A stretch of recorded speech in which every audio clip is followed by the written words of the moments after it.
నశించాలి మతోన్మాదం, నశించాలి మతోన్మాదం, వర్ధిల్లాలి ప్రజాస్వామ్యం.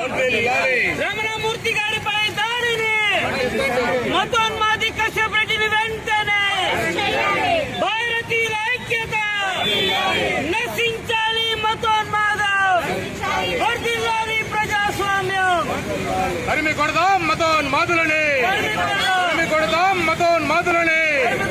రమణమూర్తి గారిపైన దాడి చేసిన మతోన్మాదిని వెంటనే, రమణమూర్తి గారిపైన దాడి చేసిన మత ఉన్మాదిని వెంటనే భారతీయుల ఐక్యత, భారతీయుల ఐక్యత, భారతీయుల ఐక్యత. తరిమి కొడదాం మత ఉన్మాద. అందరూ మహానుభావులు, అందరికీ ఆత్మీయ సలాం. నిన్న ఏదైతే విశ్వ మహానగరమైనటువంటి హైదరాబాద్ లో మతోన్మాది చేసినటువంటి ఒక దుశ్చర్య సభ్య సమాజం తలదించుకునే విధంగా జరిగింది. ముఖ్యంగా విజయ విహారం సంపాదకులు జై భారత్ జాతీయ ప్రధాన కార్యదర్శి అయినటువంటి రమణమూర్తి గారిపై ఈ బీఆర్కే లో మతోన్మాది కశ్యప్ రెడ్డి అనే ఒక వ్యక్తి ఉద్దేశపూర్వకంగా దాడి చేయడాన్ని ఈరోజు ప్రజా సంఘాలు, లౌకికవాదులు, దేశ ప్రజలందరూ కూడా ముక్త కంఠంతో తీవ్రంగా ఖండిస్తూ ఏదైతే దేశ ద్రోహి అయినటువంటి కశ్యప్ రెడ్డిని కఠినంగా శిక్షించాలని ఈరోజు తిరుపతి మహానగరంలో ఈరోజు డిమాండ్ చేయడం జరుగుతోంది. ముఖ్యంగా ప్రజాస్వామ్యంలో, రాజ్యాంగ రక్షణలో ప్రతి భారతీయుడు ముందుకు రావాలి.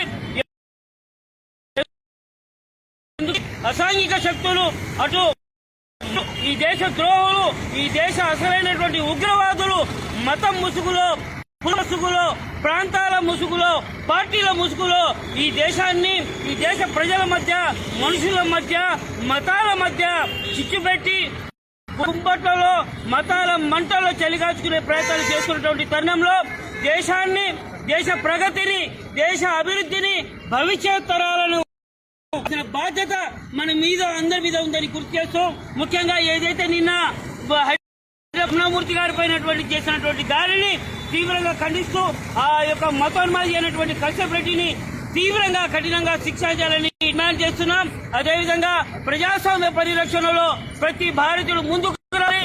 దేశ భవిష్యత్తు కోసం ఇక ఇటువంటి కూడా అసాంఘిక కార్యక్రమాలు జరగకుండా ఉండాలంటే దేశ ప్రజలు ఏకమవ్వాలని ఈ వేదిక ద్వారా పిలుపునిస్తున్నాం.